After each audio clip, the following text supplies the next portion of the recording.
વાવમાં પેટા ચૂંટણી અત્યાર સુધીમાં સરેરાશ 46% મતદાન। સવારે 7 વાગ્યાથી વાવમાં શાંતિપૂર્ણ માહોલમાં મતદાન ચાલી રહ્યું છે અને સાંજે 6 વાગ્યા સુધી મતદાન યોજાશે। સવારે મતદાનના 3 કલાકમાં મતદારોમાં જબરો ઉત્સાહ જોવા મળ્યો છે અને મતદાન કેન્દ્રો પર મતદારોની કતાર જોવા મળી હતી।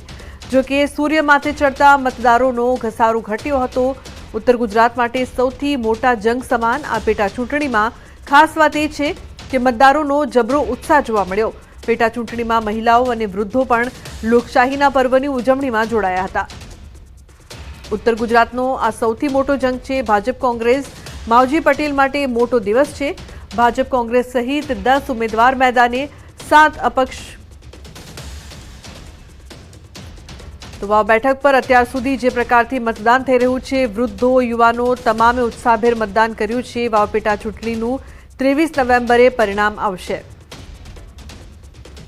તો સંવાદદાતા ગૌતમ લાઈવ જોડાયા છે વધુ માહિતી આપવા માટે આ મુદ્દે। ગૌતમ, જે પ્રકારથી હવે મતદાન છે તે પૂર્ણ થઈ ચૂક્યું છે, અત્યાર સુધી કેટલું મતદાન થયું અને કઈ રીતે મતદાન થયું?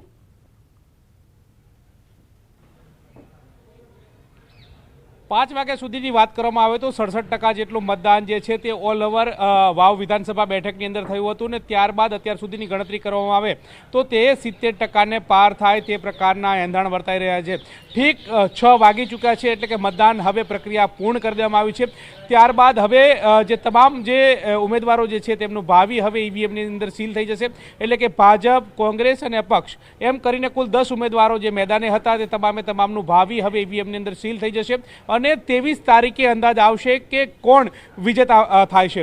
પરંતુ અત્યારે હાલ દ્રશ્યો તમને બતાવી રહ્યા છું કે જે પ્રકારે ટૂંક જ સમયની અંદર આ ગેટ જે છે તે બંધ કરી દેવામાં આવશે। હવે 6 વાગ્યાને ગણતરીના મિનિટો જ બાકી રહી છે ત્યારે તમામ જે ગેટ જે છે તે બંધ કરી દેવામાં આવે છે। અત્યારે હાલ આ જ બૂથના દ્રશ્યો તમને બતાવી રહ્યો છું કે આ વાવ વિધાનસભાની પેટા ચૂંટણી જે શાળાની અંદર યોજાઈ હતી, મતદાન કેન્દ્રની અંદર યોજાઈ હતી તેના દ્રશ્યો છે કે અત્યારે હાલ તમામ પ્રકારની કામગીરી જે છે તે પૂર્ણ કરી દેવામાં આવી છે। આ પ્રકારના દ્રશ્યો જે છે તે જોવા મળી રહ્યા છે। તમામ કામગીરી જે છે અત્યારે હાલ પૂર્ણ કરી દેવામાં આવી। ટૂંક સમયની અંદર આ ઈવીએમ જે છે તે સીલ કરવાની કામગીરી જે છે તે હાથ ધરવામાં આવશે। અત્યારે હાલ તમામ પ્રકારનો જે આંકડો જે છે તે મેળવવામાં આવી રહ્યો છે। આ કેટલા લોકોએ મતદાન કર્યું છે, કેટલા લોકો એ મતદાન પૂર્ણ કરવા માટે અહીંયા આવ્યા હતા તે તમામ આંકડો જે છે તે મેળવવામાં આવી રહ્યો છે। આ પ્રકારની વ્યવસ્થા જે છે તે કરવામાં આવી છે। એટલે કે ઠીક 6 વાગે આ ઈવીએમ જે છે તે સીલ થશે। 10 જે ઉમેદવારો હતા તેમનું ભાવિ જે છે તે ઈવીએમની અંદર કેદ થઈ જશે। 23 તારીખે પરિણામ આવશે, ખ્યાલ આવશે કે કોણ વિજેતા નીવડે છે। જી બિલકુલ ગૌતમ, જે પ્રકારથી ત્રણેય જે પક્ષો છે તેમના માટે આ વટનો સવાલ તો બની રહેશે, પરંતુ એક મહત્વની વાત એ પણ રહી કે તમામ લોકોએ ખૂબ જ હોશે હોશે વોટિંગ કરી છે। તેમાં પછી તે મહિલાઓ હોય કે પછી વૃદ્ધો હોય, શું ઉત્સાહ તમે જોયો?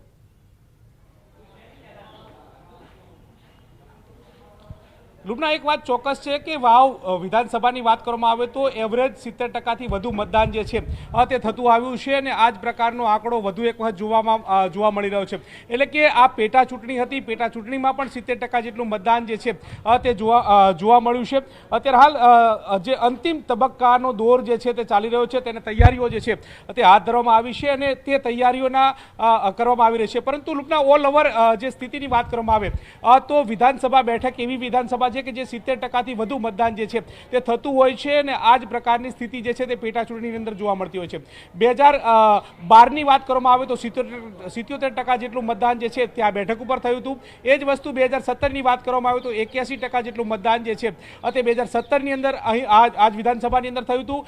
2022ની વાત કરવામાં આવે તો 2022ની અંદર 74% જેટલું મતદાન જે છે તે આ જ વિધાનસભાની અંદર થયું હતું। ત્યારબાદ હવે પેટા ચૂંટણી આવી છે, પેટા ચૂંટણીમાં પણ આ જ સિલસિલો જે છે તે યથાવત રીતે જોવા મળી રહ્યો છે। એટલે કે પેટા ચૂંટણીની અંદર પણ 70%થી વધુ મતદાન જે છે તે જોવા મળ્યું છે। ગ્રામ્ય વિસ્તારનો મતદાર હોય, શહેરી વિસ્તારનો મતદાર હોય, શરૂઆતની અંદર જે 7 વાગે મતદાનની પ્રક્રિયા શરૂ થઈ હતી, 7 વાગે જે મતદાન થયું તેમાં લોકો હોશે હોશે મતદાન કરવા માટે આવતા હતા। ગ્રામ્ય વિસ્તારની અંદર પણ આ પ્રકારનો સ્થિતિ જે છે તે જોવા મળતી હતી।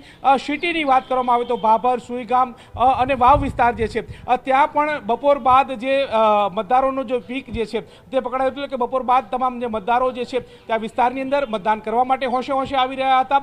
મહત્વનું સાથે સાથે એ પણ છે કે વાવ વિધાનસભાની વાત કરવામાં આવે તો વાવ વિધાનસભા એ સરહદી વિસ્તાર તરફની આવેલી વિધાનસભા છે કે જ્યાં પશુપાલન અને ખેતી જે છે તે મોટા પ્રમાણની અંદર થાય છે. અહીંના લોકો પશુપાલન અને ખેતી વ્યવસાય સાથે જોડાયેલા છે અને તેઓ પણ વહેલી સવારથી જ્યારે ખેતી તરફ જતા હોય છે ત્યારે મતદાન કરીને તેઓ જતા હોય છે. એ જ સિલસિલો આ વખતે પણ આ મતદાનની અંદર એટલે કે આજે આ પેટા ચૂંટણી જે યોજાઈ હતી તેમાં પણ જોવા મળ્યો હતો અને ત્યારબાદ બપોર બાદ જે મતદાન પ્રક્રિયા જે છે તે ધીમું પડ્યું હતું ને ત્યારબાદ સાંજ ઢળતાની સાથે ફરી એકવાર મતદારો જે છે તે પીક ઉપર જોવા મળ્યા હતા. ઠીક લૂપના 6 વાગી ચૂક્યા છે.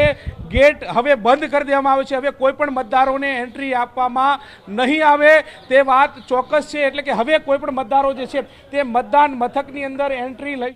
બિલકુલ આભાર આ સમગ્ર માહિતી બદલ. તો હવે મતદાન છે તે શાંતિપૂર્ણ રીતે પૂર્ણ થઈ ચૂક્યું છે અને હવે 23 તારીખે ખબર પડશે કે મતદારોએ છે તેમણે કોને પસંદ કર્યા છે.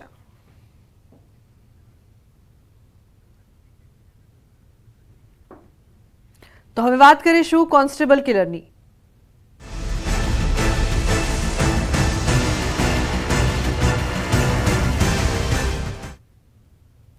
અમદાવાદના બોપલમાં વિદ્યાર્થીની હત્યાના કેસ મામલે સરખેજ પોલીસ સ્ટેશનનો કર્મચારી હત્યા કેસમાં આરોપી નીકળ્યો. શહેર ક્રાઇમ બ્રાન્ચે આરોપી વિરેન્દ્ર પઢેરિયાની ધરપકડ કરી. આરોપીએ સામાન્ય બાબતમાં વિદ્યાર્થીની હત્યા કરી હતી. આખરે ક્રાઇમ બ્રાન્ચે આરોપીને પંજાબના સંગરૂરથી દબોચ્યો. ક્રાઇમ બ્રાન્ચની અલગ અલગ 3 ટીમો કેસનો ભેદ ઉકેલવામાં લાગી હતી. દિવાળી સમયથી વિરેન્દ્રસિંહ રજા ઉપર ઉતરી ગયા હતા. વર્ષ 2008-2009 બેચના હેડ કોન્સ્ટેબલ વિરેન્દ્રસિંહ પઢેરિયાની સંડોવણી બોપલ કેસમાં ખુલી છે. અગાઉ આરોપી વિરેન્દ્રસિંહ કોલ સેન્ટરમાં પણ સંડોવણીમાં હોવાનું સામે આવ્યું. આરોપી વિરેન્દ્રસિંહ પઢેરિયા બાવડાના એદ્રોડા ગામનો વતની છે.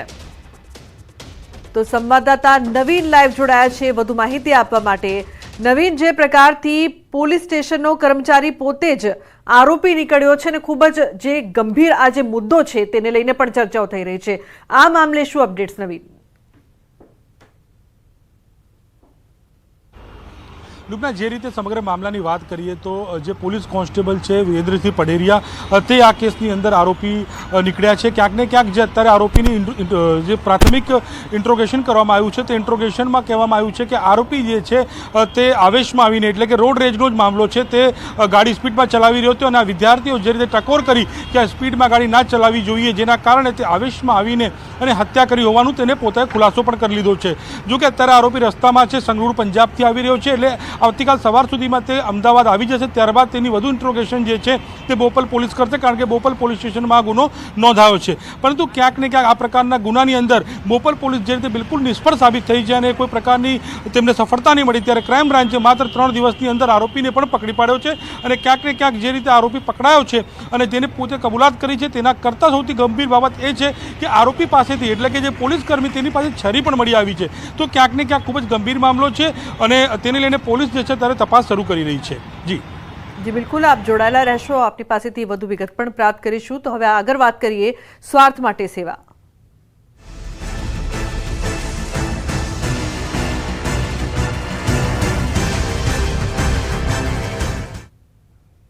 અમદાવાદના ખ્યાતિકાંડમાં આરોગ્ય વિભાગ એક્શનમાં. હોસ્પિટલના જવાબદાર લોકો સામે ફરિયાદ દાખલ થશે. અપરાધ મનુષ્ય વધની કલમો હેઠળ નોંધાશે ગુનો. સરકારની બેઠકમાં અનેક મુદ્દાઓ પર ચર્ચા થઈ છે. પેનલ રિપોર્ટ અને ડોક્ટરોના અભિપ્રાય બાદ લેવાયો છે નિર્ણય. તો હોસ્પિટલના જવાબદાર લોકો સામે ફરિયાદ દાખલ થશે. નવીન જોડાયા છે લાઈવ વધુ માહિતી આપવા માટે. નવીન, જે પ્રકારથી ખ્યાતિકાંડમાં હવે તંત્ર છે તે પણ હરકતમાં આવ્યું છે અને કડકમાં કડક કાર્યવાહી થાય તે માટે જવાબદારો વિરુદ્ધ પગલાં પણ ભરવામાં આવશે. શું વધુ જાણકારી? લુબના સૌથી મોટા સમાચાર આવી રહ્યા છે. ખ્યાતિ જે આપણે હત્યા જ કહી શકાય, કારણ કે આ જાણી જોઈને જે વ્યક્તિ સ્વસ્થ છે અને તેને જે રીતે હોસ્પિટલમાં લાવીને અને તેનું ઓપરેશન કરીને હાર્ટનું અને તેને મોતના ઘાટ ઉતાર્યા હોય તો એ કેસની અંદર આરોગ્ય વિભાગની જે ટીમે જે છે એફઆઈઆર દાખલ કરવા માટે ડ્રાફ્ટિંગ કરી ચૂકી છે અને થોડીક ક્ષણોમાં એફઆઈઆર નોંધાઈ પણ જશે, કારણ કે એફઆઈઆર નોંધવાની કામગીરી ચાલુ કરી દેવામાં આવી છે. એટલે કે સૌથી મોટી ખબર અત્યારે એ છે કે ખ્યાતિ હોસ્પિટલ જે કાંડ હતો તેની અંદર જે જવાબદાર જવાબદાર અધિકારીઓ છે હોસ્પિટલના તેમની સામે નવા BNS કલમ પ્રમાણે જે છે તે કલમ પ્રમાણે FIR દાખલ થઈ રહી છે અને જે પણ લોકો આની અંદર દોષીઓ છે તેમની સામે તમામ લોકો સામે અપરાધ મનુષ્યવધ એટલે કે જે ક્યાંક ને ક્યાંક તેમને ખબર હતી કે આ પ્રકારની ઘટનાને તે અંજામ આપશે તો ક્યાંક ને ક્યાંક વ્યક્તિનું મોત થઈ શકે છે, તેને લઈને તેમની સામે FIRની કામગીરી શરૂ કરવામાં આવી છે. એટલે કહી શકાય કે કાલ સુધી જે વાત હતી કે AD પછી પેનલ PM જે રિપોર્ટ આવશે, પરંતુ સૌથી મોટી વાત છે કે પેનલ PMનો રિપોર્ટ પણ આવી ગયો છે અને ડૉક્ટરની ટીમ અને આરોગ્યની ટીમે સાથે રહીને આ નિર્ણય લીધો છે કે આની અંદર અપરાધ મનુષ્યવધ કહી શકાય, જેના કારણે ખ્યાતિ હોસ્પિટલના જે પણ અધિકારીઓ છે, જે બી સત્તાધીશો છે, તેમની સામે આ ગુનો નોંધવાની કામગીરી શરૂ થઈ ગઈ છે અને ક્ષણિકમાં એટલે કહી શકાય કે અડધોથી 1 કલાકની અંદર FIR નોંધવામાં આવી શકે છે અને ક્યાંક ને ક્યાંક તેમની ધરપકડ પણ છે તે કરવામાં આવશે. જી નવીન, કઈ કઈ કલમો હેઠળ કાર્યવાહી કરવામાં આવશે?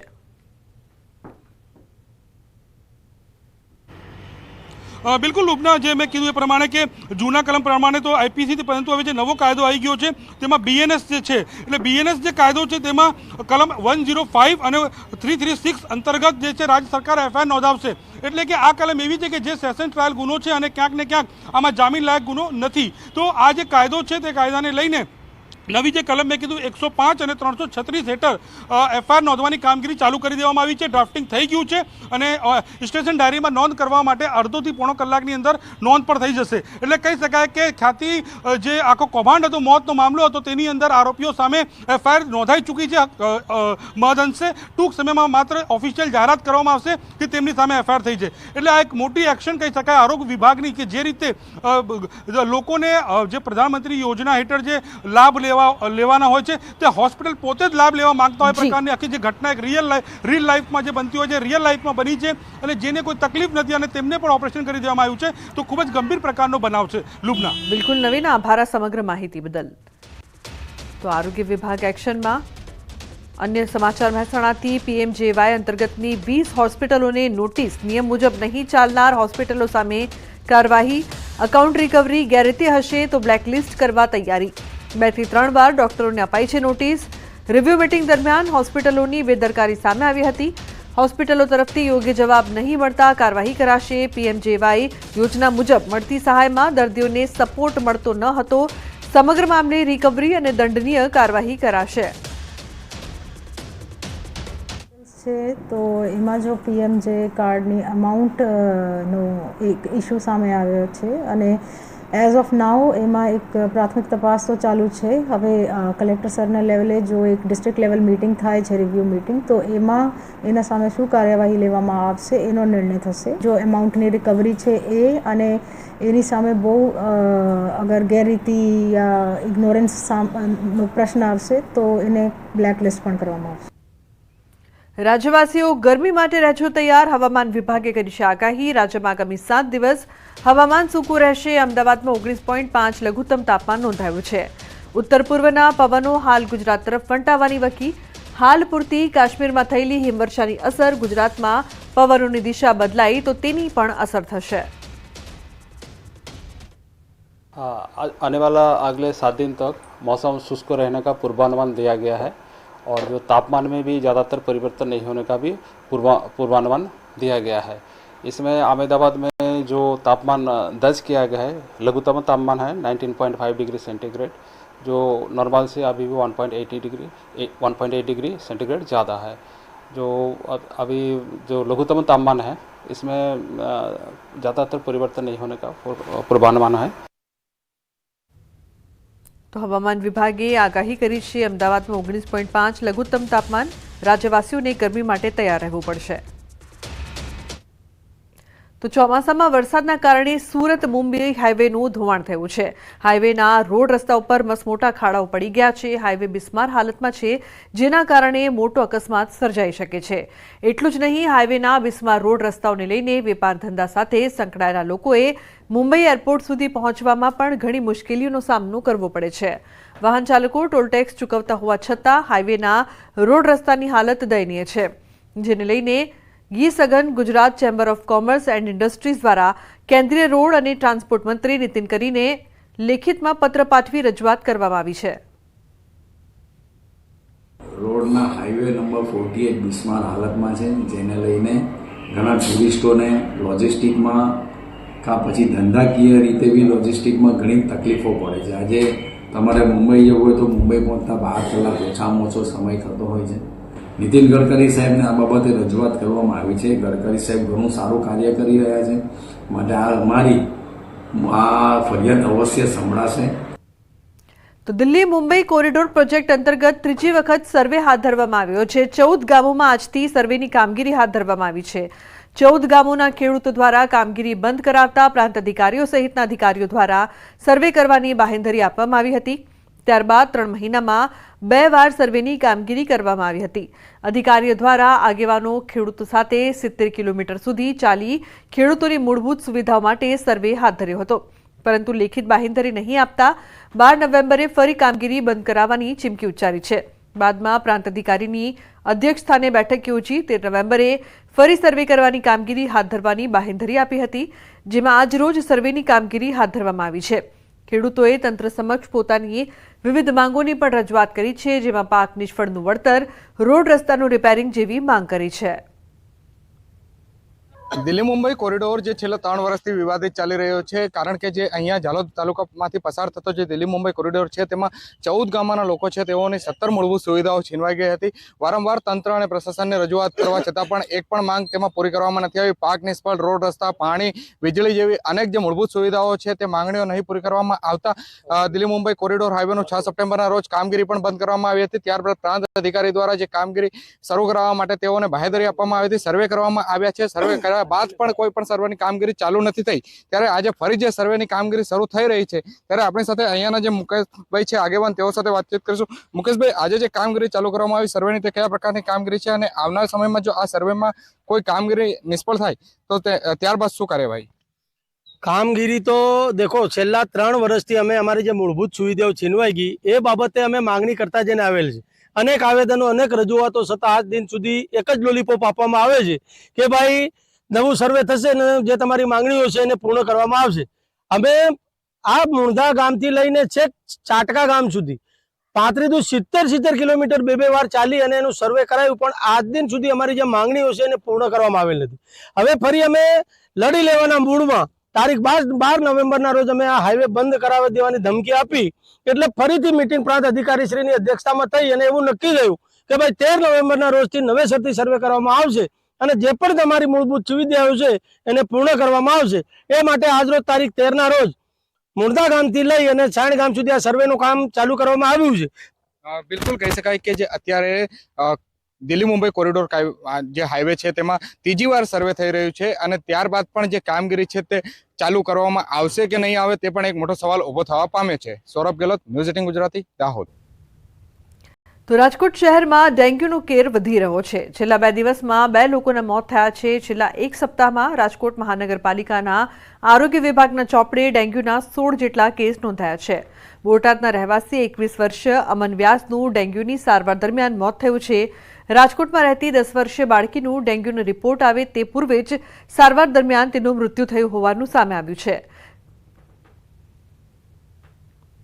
ખાસ કરીને આ વર્ષે પ્લેટલેટ જે છે એમાં ડિક્લાઇનિંગ ટ્રેન્ડ, એટલે ખૂબ જ ઝડપથી એના ત્રાક કણો કે પ્લેટલેટ છે ખૂબ જ ઘટી જાય છે અને ઘણી વખત કોમ્પ્લિકેશન એટલે કે હેમરેજિક ફીવરમાં આ ડેન્ગ્યુ છે એ કન્વર્ટ થતો જોવા મળે છે. આ વખતની સ્ટ્રેઇનમાં પ્રાણઘાતકતા ઘણા કિસ્સામાં જોવા મળેલી છે.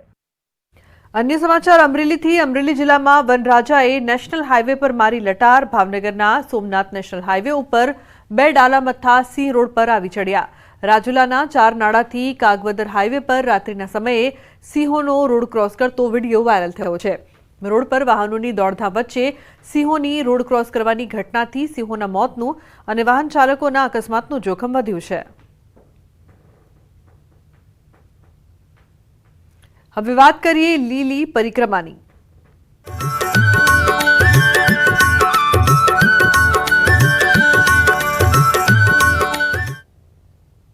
તો જૂનાગઢના ગિરનારમાં લીલી પરિક્રમાનો માહોલ જામ્યો છે. મોટી સંખ્યામાં લીલી પરિક્રમામાં પદયાત્રિકો મોટી સંખ્યામાં પહોંચ્યા હતા. લીલી પરિક્રમામાં અન્ય ક્ષેત્રો ધમધમી રહ્યા છે. યાત્રિકો મોટી સંખ્યામાં ભજન ભોજન સાથે લીલી પરિક્રમા કરી રહ્યા છે. ન્યૂઝ 18 પણ ગિરનારની લીલી પરિક્રમા ખાતે પહોંચીને ભાવિકો સાથે વાત કરી. આ સાંભળીએ શું કહી રહ્યા છે પરિક્રમા કરનાર ભાવિકો અને અન્ય ક્ષેત્ર ચલાવનાર શ્રદ્ધાળુઓ. શિવરાત્રીનો મેળો હોય હોય કે લીલી પરિક્રમા હોય, અહીં જોવા મળી રહ્યું છે ભજન ભોજન અને ભક્તિનો ત્રિવેણી સંગમ. ઠેર ઠેર અત્યારે છે 36 કિલોમીટરની પરિક્રમાનો રૂટ છે, એ રૂટ ઉપર સતત અનક્ષેત્રો ચાલી રહ્યા છે. અહીં આવતા જે શ્રદ્ધાળુ છે, શ્રદ્ધાળુ ભૂખ્યા ના જાય તેનું ખાસ ધ્યાન રાખવામાં આવે છે. અલગ અલગ જે શહેર છે ત્યાંથી સેવાર્થીઓ અહીં આવ્યા છે અને સેવા કરે છે. બેન, આપ ક્યાંથી આવ્યા છો? અમે વાવડીથી, વડોદરા, ભાવનગર, અલગ અલગ શહેરમાંથી આવ્યા છો. કેટલા સમય વર્ષોથી તમે અન્ન ક્ષેત્ર માટે આવી રહ્યા? 3 વર્ષથી. 3 વર્ષના અનુભવ તમે કહેશો? હા, અમે આજો આ ઢોકળા બનાવી રોજે અમારે 1000 કિલોમીટર લીટર વહી જાય રોજ. વધે ખરું, એથી વધે, ઘટે નહીં. અને બધા નિસરે ને તાણી કરીને જમાડવાના, પરાણે જમાડવાના તે લોકોને અમારે રોજે. ત્યારે એવો અનુભવ બન્યો છે કે અહીંયા એવું કહેવાય છે કે જેટલા પણ અન્નક્ષેત્રો ચાલે છે ક્યારેય કોઈ વ્યક્તિ ભૂખ્યું નથી? ના, કોઈ વ્યક્તિ ભૂખ્યું નથી ગયું ને સૌને આવો આવો કરીને સૌને પ્રેમથી જમાડીએ છીએ કે આવો લાભ ક્યારેય નહીં મળે તમને. સૌને આનંદ લેવી છે. સૌ લાઈવ સ્ટીમ ઢોકળા બધા સ્વાદિષ્ટ, ચટણી 2 જાતની ચટણી, એક ગ્રીન ચટણી, એક સોસની ચટણી રોજ છે. પછી ક્યારેક પૂર થઈ ગયા તેમ કે લાવો ગરમ જ લાવો, કોઈ ઠંડુ તો ઢોકળું જ નહીં. ગયા વર્ષે ઉત્તમપા બનાવ્યા હતા. બધા સ્વયંસેવકો છો કે જ્યાં અહીંયા 24 કલાક ખડે પકડે? 70-80 જણા છે. 70-80 જણા, બધા છોકરા નાઇટમાં અલગ કરે, દિવસના અલગ કરે. આખો દિવસ ઢોકળા ચાલુ રાખવાના. દિવસ ને રાતે જ આખો દિવસ ચાલુ. રાત્રે ભીડ ચાલુ હોય છે? આ રાત્રે, આજ આખી રાત્રે ચાલુ છે. બંધ જ નથી કર્યું. કાલ દિવસ 3 વાગે શરૂ કર્યું છે તો હજી શરૂ છે, હજી બંધ નથી કર્યું. અને અમારી ટીમ બહુ કામ કરે, બહુ સરસ કામ આપે છે. બધાને નાસ્તા બહુ સરસ કરાવવાના, બેહારીને વ્યવસ્થિત બધું. તો અહીં જે લોકો આવે છે તે ભૂખ્યા ના જાય, સાથે જ ભજન અહીં જોવા મળે છે, ભક્તિનો સંગમ છે તે અહીં જોવા મળી રહ્યો છે. તમામ લોકોનું ખાસ બોલાવી અને પ્રેમથી ભોજન કરાવવામાં આવે છે. કેમેરામેન શ્રેણિક મહેતા સાથે વિભુ પટેલ, ન્યૂઝ 18 ગુજરાતી, જુનાગઢ. ગિરનારની 36 કિલોમીટરની આ પરિક્રમા અને પરિક્રમા શરૂ કરે છે ત્યારથી અલગ અલગ પડાવો છે તે આવતા હોય છે. લોકો વિરામ કરવા માટે, આરામ કરવા માટે પણ બેસતા હોય છે. સાથે જ અન્નક્ષેત્ર પણ ધમધમી રહ્યા છે ત્યારે તરફ કે જે પણ ભક્તો આવે છે તે ભૂખ્યા ન જાય. અહીં પરિક્રમા કરવા માટે લાખોની સંખ્યામાં લોકો આવતા હોય છે. ત્યારે નાનાથી લઈ વૃદ્ધો સુધી તમામ લોકો આ પરિક્રમામાં આવે છે. પરંતુ કહેવાય છે કે પરિક્રમા કરવા જશું, પરંતુ જેના નસીબમાં હોય છે તે જ પરિક્રમા કરતા હોય છે. લોકો વિચારતા રહી જતા હોય છે અને કેટલા લોકો એવા હોય છે કે જે 25 વર્ષથી સતત દર વર્ષે પરિક્રમા કરવા માટે આવતા હોય છે. દાદા છે 70 વર્ષના છે, પરંતુ હું એમને વૃદ્ધ નહીં કહું એટલા માટે કારણ કે આજે પણ 36 કિલોમીટરની યાત્રા છે તે પૂર્ણ કરી રહ્યા છે. દાદા, ક્યારે શરૂ કરી હતી?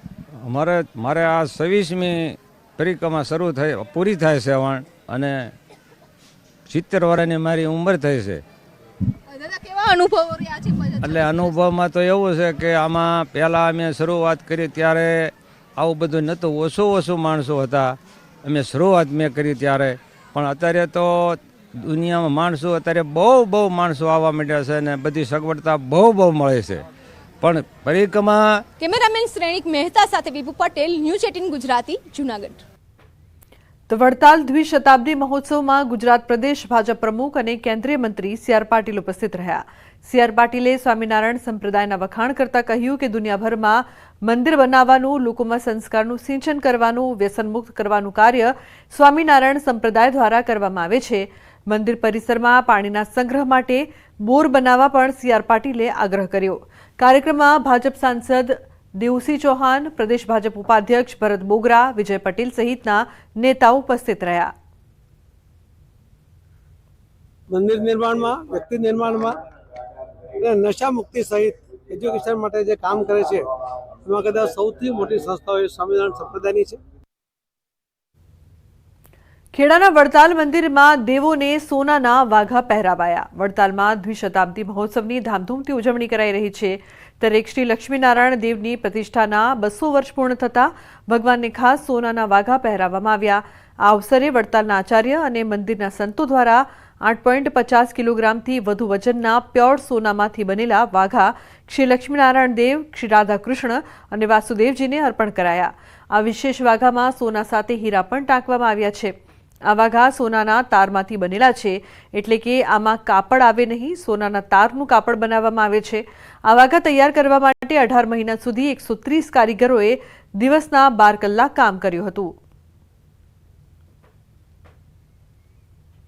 તો સુરતના કાપડ માર્કેટમાં વેપારીએ નવતર પ્રયોગ કર્યો, જેમાં ફિલ્મ સ્ટાર અને ફિલ્મોના નામ પર અનેક વેપારીઓ સાડી બનાવી રહ્યા છે. તો બીજી તરફ વંદે ભારત, રાજધાની, શતાબ્દી, અગસ્ત ક્રાંતિ જેવા ટ્રેનોના નામની સાડીઓની માંગમાં વધારો થયો છે.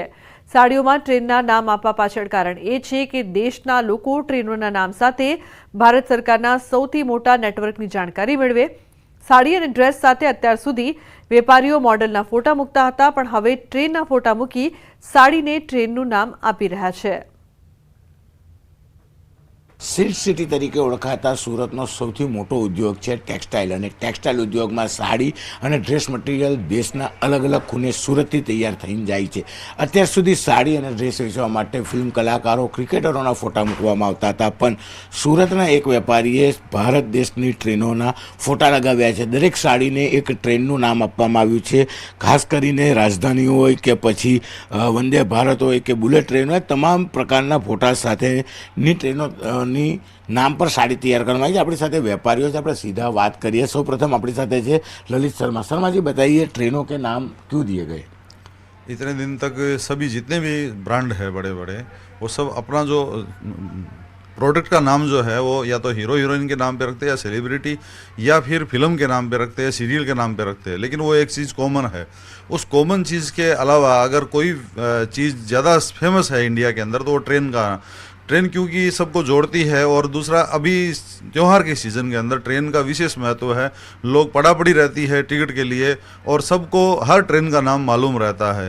तो जैसे सेलिब्रिटी का नाम मालूम है, जैसे फिल्मों का नाम मालूम है, वैसे ही ट्रेनों का नाम सबको मालूम है. इसके लिए ट्रेन का नाम देकर के साड़ी बनाई गई है. सब दिल्ली से जितनी भी राजधानी चलती हैं आज की डेट में, उनके बारे में जानकारी मिलती रहती है लोगों के बारे में, लोगों को पता लगता है. और इससे हमको ये फ़ायदा है कि हम देश के प्रति मतलब कुछ ना कुछ नया यूज़ करते हैं, जिससे.